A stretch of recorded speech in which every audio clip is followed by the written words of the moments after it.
Yung lugar na paglalagyan ng modern bus terminal, biyaheng Kidapawan, North Cotabato, o biyaheng Jinsan, South Cotabato, no? Kaya tingnan po natin sa aerial itong area na ito.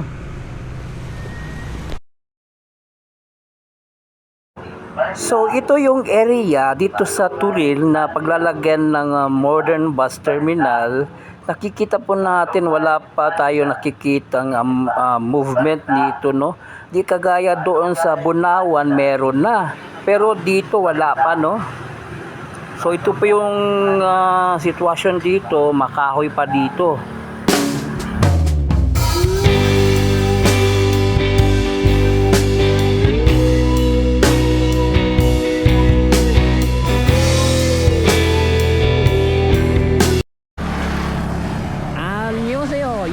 잘 지냈어요? 보고 싶어 행복했어. 만나서 반갑습니다. Ako po si Christopher Batal. Ngayon nakita po natin yung modern bus terminal sa may Bunawan. Then dito naman sa Kalina nakita na po natin yung modern bus. Ngayon naman patungo tayo sa Turil. Subukan natin hanapin yung paglalagyan ng modern bus terminal sa pangalawang pagkakataon, no? So tara, let's go. Ngayon, no, galing tayo dito sa may Kalinan. So tiningnan natin yung modern bus terminal na palalagyan dito, yung terminal ng Cagayan de Oro, biyahe. Ngayon naman subukan natin hanapin dito sa may Turil, pangalawang pagkakataon. Tingnan po natin asan banda dito na area na paglalagyan ng modern bus terminal biyahe patungong North Cotabato or South Cotabato, no? Hanapin po natin dito, baka makita po natin yung area.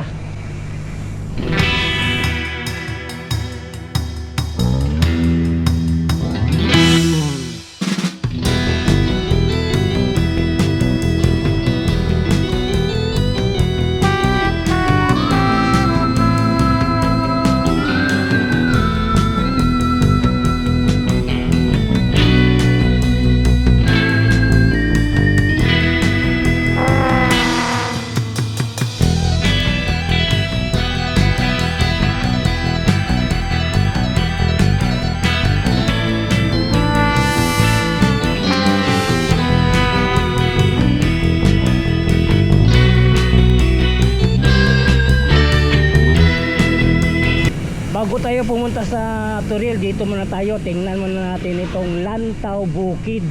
Ano meron dito? Isang resort, no? Dito muna tayo. Saka na lang pupuntahan natin yung Turil after dito. Lantaw Bukid.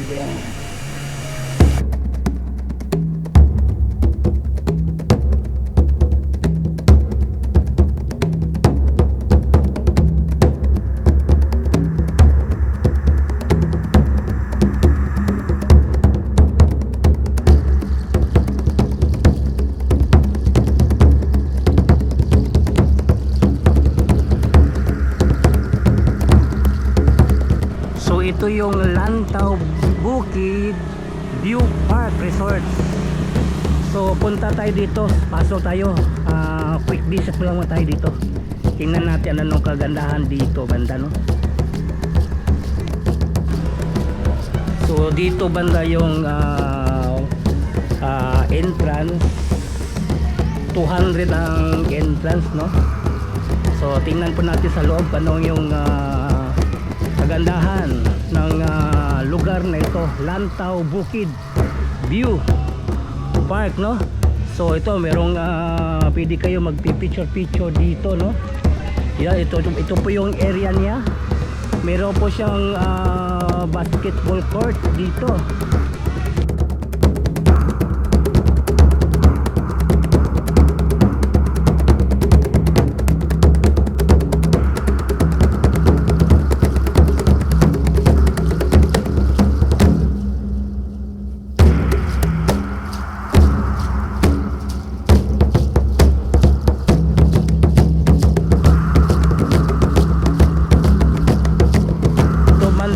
silang children park dito.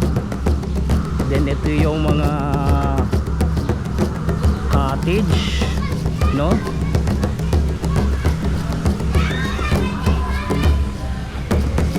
So maganda yung lugar niya at maaliwalas.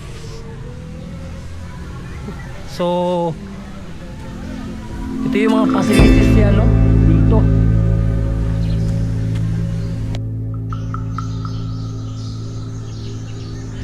Meron din sila ditong replika ng barko, no?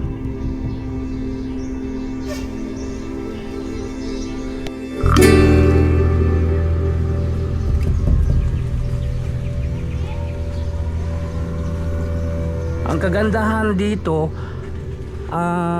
view niya ang Mount Apo. So ito yung rate ng kanilang cottage. Ang cottage is 4,250. Then itong Tagbilaran and Tubigon cottage, meron silang 2,000 and 2,900. Then marami silang mga facilities. Meron silang basketball court, badminton, volleyball at iba pa.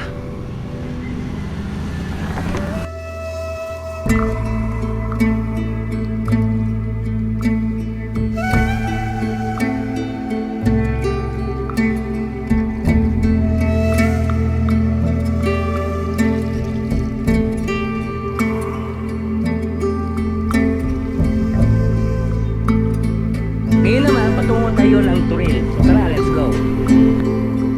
Mula dito sa Kalinan, dito tayo dadaan. Papasok tayo dito patungong Mulig Turil. Dito tayo dadaan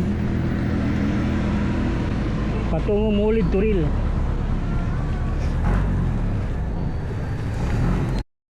Ito naman yung facilities ng Baita Ridge, no? Kampurok 6. Ang barangay hall ng Anggalan. Yan. Yung galing ng Kalinan, then paakyat dito sa barangay Anggalan. Then ito yung kanto, Tagakpan, Tugbok, Davao City. Ito yung pababa patungong Mulig Turil, no? Then ito yung kasada, pwede ka dumaan dito patungong Tamayong. So ngayon, no, pababa tayo ng Mulig Turil patungong Turil proper. So nandito tayo ngayon, no, sa Turil. Hinahanap ko yung sa paglalagyan ng modern bus terminal, provincial bus dito, no. Pero meron ako ipapakita sa inyo, no.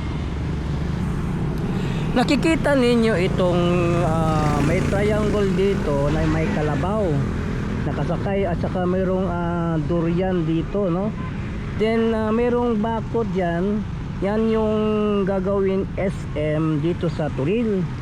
Then ito yung Gaisano Grand, no. Tingnan po natin dito sa loob. Yan. Ito yung papuntang Turil Poblacion, no. Yan, no. So ito yung location sa paglalagyan ng modern bus terminal ng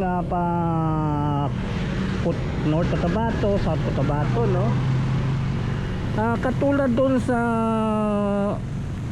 Kalina, meron ng nilagay na signboard doon sa Kalinan, pero tinanggal lang kasi hindi nagkaintindihan sa area sa paglalagay ng modern bus terminal biyaheng Cagayan. Pero ngayon nilagyan na nila ng signboard, no, ng paglalagyan. Ito katulad din doon sa Kalinan. Dito wala pang nakikita natin signboard na na gagawing modern bus terminal. Pero ayon sa sketch sa mapa, ito yung lugar na paglalagyan ng modern bus terminal. Biyaheng Kidapawan, North Cotabato, o biyaheng Jinsan, South Cotabato, no? Tingnan po natin sa aerial itong area na ito.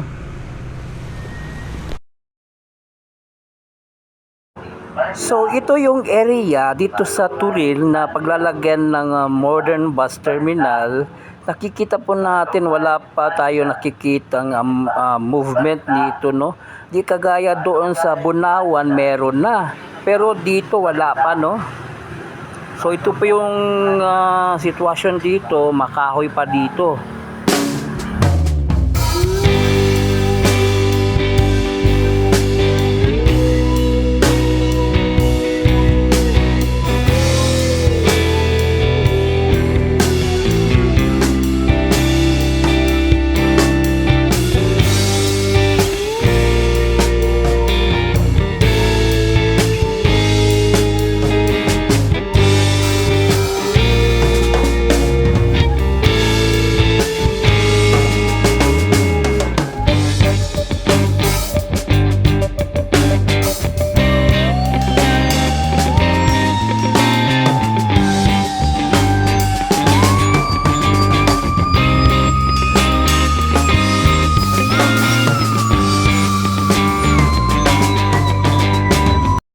Dito banda sa Turil, no? So wala pa tayo nakikitang nagtatrabaho dito.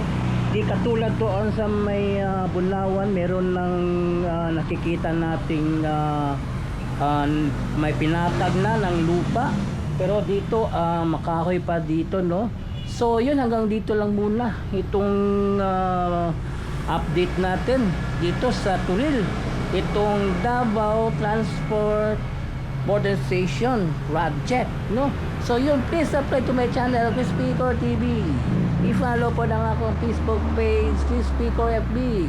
So thank you for watching. Kamsahamnida, annyeong, and God bless you all. Saranghaeyo.